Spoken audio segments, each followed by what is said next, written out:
Shalom Aleichem. This is a tribute to the neshama of Mrs. Rachel Stillman. She was known as Rachi.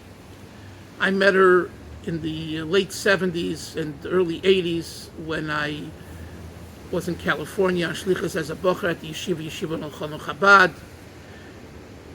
And then later when I went on Shlichus to Marin County from 84 to 92, I met her then, and then even later. Anyway, I knew her. And she and her husband, the late Rabbi Rachmiel Stillman, Olav Sholem, came to California, I believe, at the end of 69, I believe 68, 69, something like that. And they were from the first three shluchim that Rabbi Kunin took to that brought to California: Rabbi Levitansky Olav Sholem, Rabbi Stillman Olav Sholem, and Rabbi Schwartz, Shlomo Schwartz Olav Sholem. Rachi, and being the wife of Shtul, we called him Shtul. Stillman, Rabbi Stillman was Shtul. My impressions were that she wasn't like, a wife of the husband, and he's, the main shliach. She was a main shlucha. She was like a man. I just tell you honestly, she was such a doer. I remember in the Chabad house, and this was in the days when she worked with Rabbi Kunin for the telethon and for events. She was such an organizer. She was like Rabbi Kunin's right-hand man, even though she was a woman. And she was still, they didn't have children, the Stillmans, for many years, but Baruch Hashem, Hashem blessed them with a wonderful daughter who was a shlucha herself today, with grandchildren. And in California, that is, when you look back at a person's life, you think about their accomplishments. Later on, when she and her husband weren't working any longer for Rabbi Kunin, it didn't stop them from doing the same things and even more. She was involved as a party planner for many chagigas and many Chabad events, and she also taught in Beis Chayim Mushka in the high school, I believe. She taught. Just recently, my niece was in her class. She taught Rus, and I think she taught them a week ago Friday, and they were in middle, and she said, we'll finish it this past week. And Friday night, she went to sleep, and she never woke up. She had what's called a Mises Neshikin, a kiss of death type of passing, which is very special. It's brought in various places that this type of misa, this type of passing, is a very, very special way. I mean, of course, we're sorry, and that she passed away at 75. She was relatively young and vibrant. I mean, not relative, she was young and vibrant. And she was a shlucha of the Rebbe. She grew up in East Flatbush, where my parents lived from when I was born till 1970.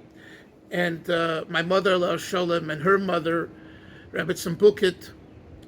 She was the daughter of Rabbi Rebbetzin Buket. Rabbi Buket was our Rosh Yeshiva in Lubavitch Yeshiva in Ocean Parkway, and his wife was from Uruguay, and she spoke Spanish. And my mother grew up in Costa Rica, so they had an affinity. So my mother remembers. I remember my mother telling me about Rachel Stillman, the oldest daughter of Rabbi Buket. I remember that. So she grew up in a Chassidish home. She grew up, of course, in Beis Rivka, and with the Rebbe during the 60s, 50s, 60s.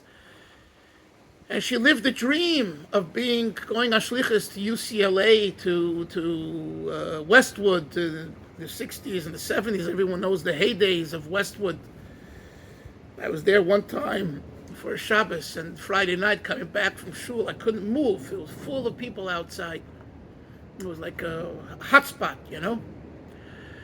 And she gave Chabad of California, she gave them a basis, a base, a foundation. Because as much as Rabbi Kunin was the leader and the one in charge and the one, another Chabad house, you need people who facilitate all those great inspirational ideas. Rachi Stillman was his facilitator. I saw it with my own eyes, really. And without her, Rabbi Kunin would be bereft during those days. Later, when his children grew up and became available to help him, so he had his children and has his children, Baruch Hashem, to help him do whatever they're doing over there for Yiddishkeit. But in my days, in the 70s and in the 80s, this wasn't the case. And it was Mrs. Stillman, Rochi Stillman, who put, in a sense, Chabad on the map at a very crucial time.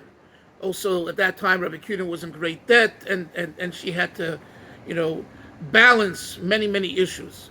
So, may her neshama have an aliyah for her family, the Bukits, who are friends of mine, Alter Bukit, Levi Bukit, Zalman Bukit, Yossi Bukit, and the two other sisters. That she only have Yiddish Chsidish Nachas, the Kitzer, Ana Sheichne, Ofer, the Hi, the Teichon, the Kor of Mamish, only Psudas Toivis, Begoli in a revealed way, with Mashiach coming and Tchias HaMesim, and she, together with everyone else, and our Rebbe, will march us to the Geula. Amen.